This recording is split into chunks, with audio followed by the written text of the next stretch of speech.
Sunrisers, look who's here on a Friday. It's Betty. Would you look at that? It's that time already. TGIF, good morning, folks. Good morning. It's Friday. Jennifer.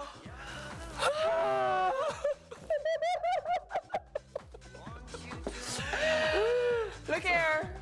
Dennis. It's been a minute. It's been a minute, and I ain't gonna lie. I love my peoples, but I'm really glad you got the permission slip coming and miss you. I ain't gonna even lie. Oh, Lord. Khadine, thank you so much for releasing him from your trunk. Of course. I don't miss my friend. Yeah. How you doing? I'm good. That's good, baby. That's good. It's so good to see you, You know when the sugar. black woman, when the black woman says, baby, like she genuinely care about you. Yeah. Good morning. It's great to be here. Friday.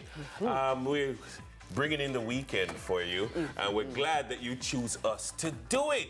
Your Friday quote of the day is, it's Friday, the golden child of the weekdays, the superhero of the work week, and the welcome wagon to the weekend. Oh, yeah.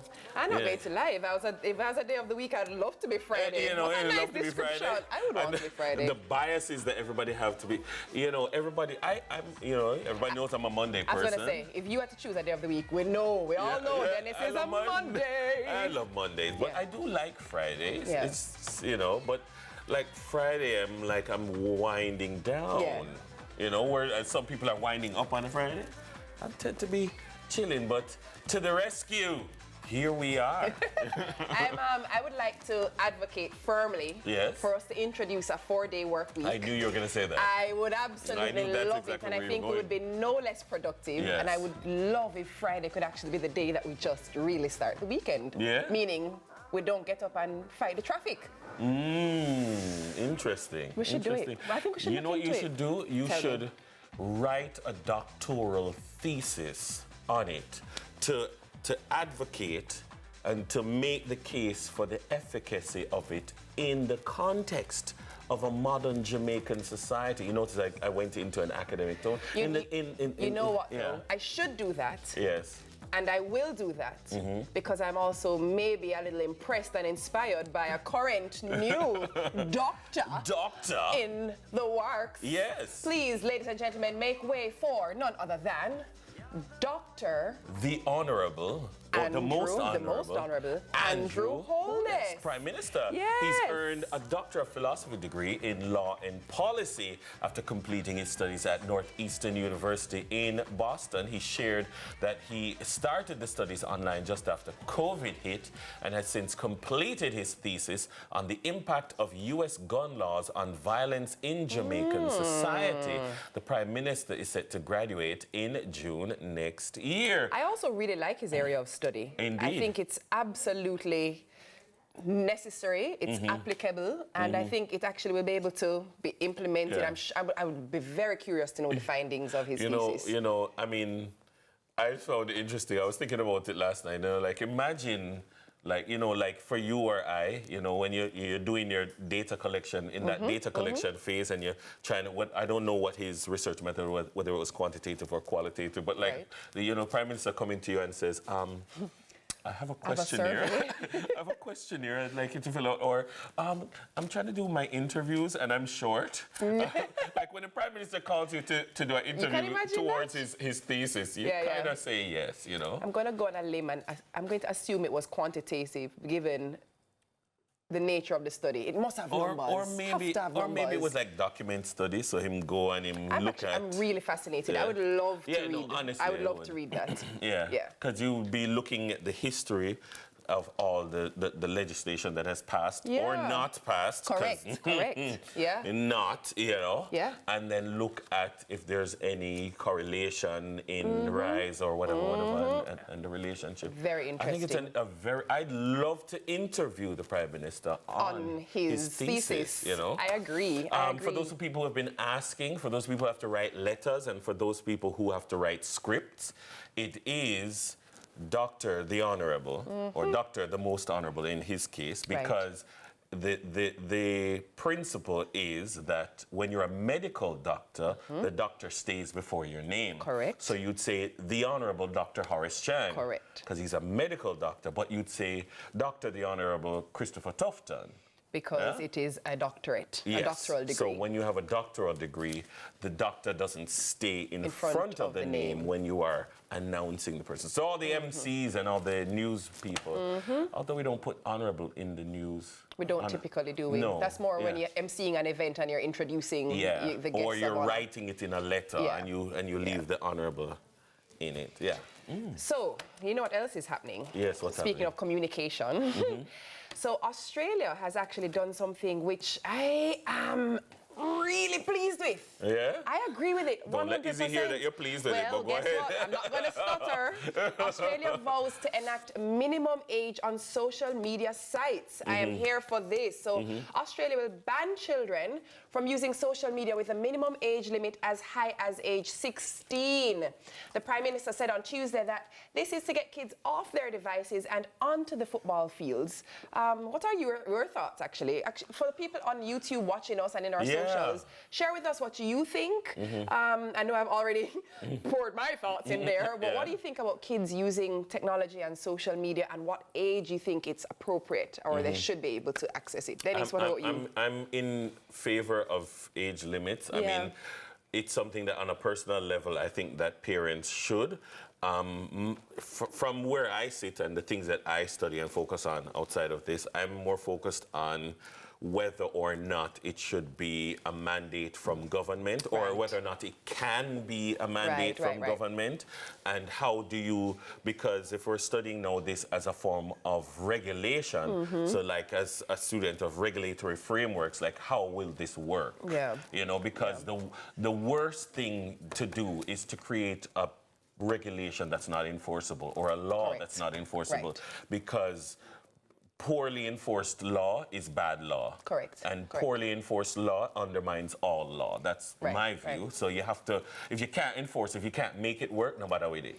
But I genuinely feel that, for instance, we have to have conversations. So at what point, at what age is it time that, that Jackson can be on Instagram or whatever will exist at the time, you know? Is he allowed to have an Instagram page? Because with an Instagram page comes Instagram DMs.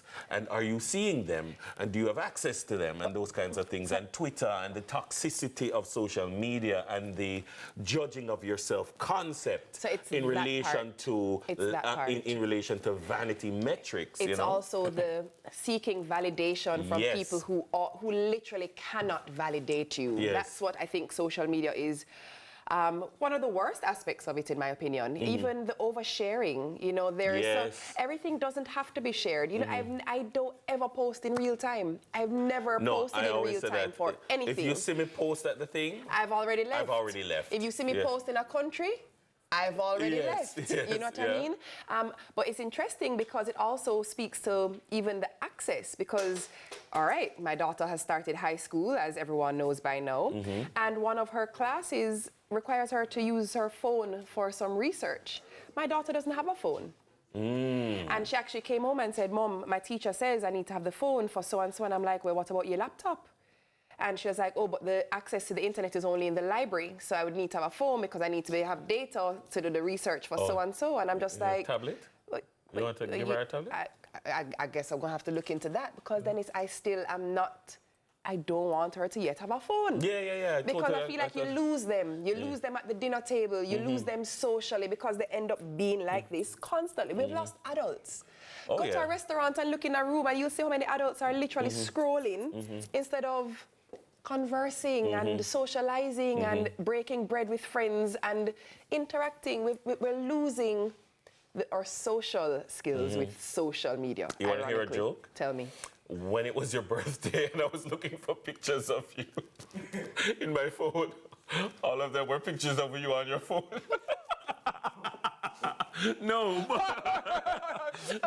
but full disclosure, it's because I usually take pictures of you when you're not looking at around 7 o'clock when you're checking in. Before she goes to school. Yeah, so you're always. So I was gonna make a caption about you always checking in on the kids. So like I have a collection of images of you checking in, especially when you came and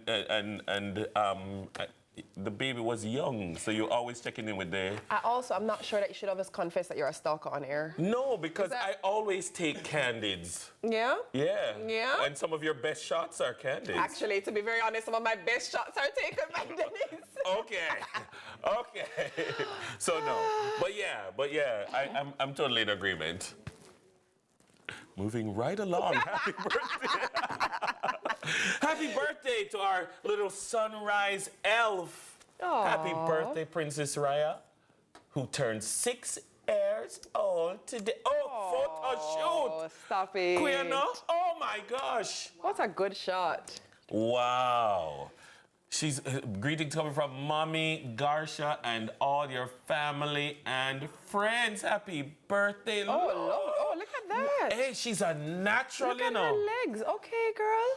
She's a We natural. see you. Happy birthday, Raya. Wow. Oh, wow.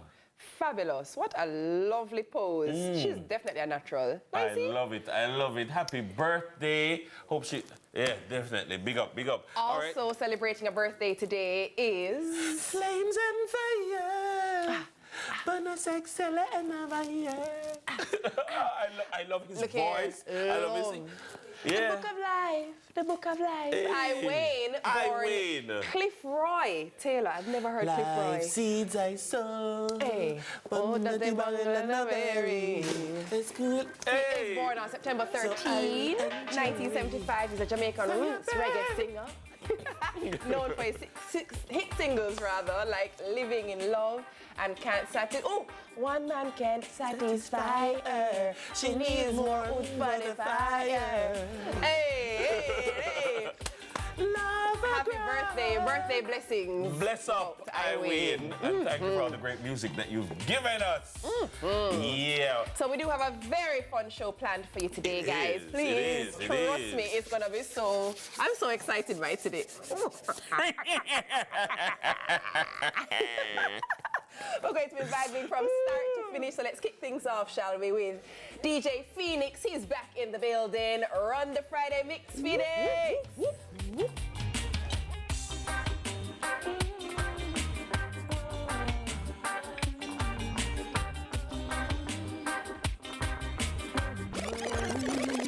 I love to see my people living in love. I hate to see them fighting and swimming in blood. Love neglect the farming, scarred in the mud. Yet they wanna be the first to read the food as it bud. Oh, them fill the earth with peace and church and whorehouse. Love the rum bar, yet them eat the pure house. Them take the microchip and over rod go pour out. Less food, more shout and more mouth. Oh, Rasta tell them all the while. Stop war and they tell the soil. Stop fighting for land and love. With the coil, so many body fight. When Rasta speak, even if they say they ain't right, she parallel. Says she flirt with her boyfriend, virgin him have money and bling, so she go bed with him.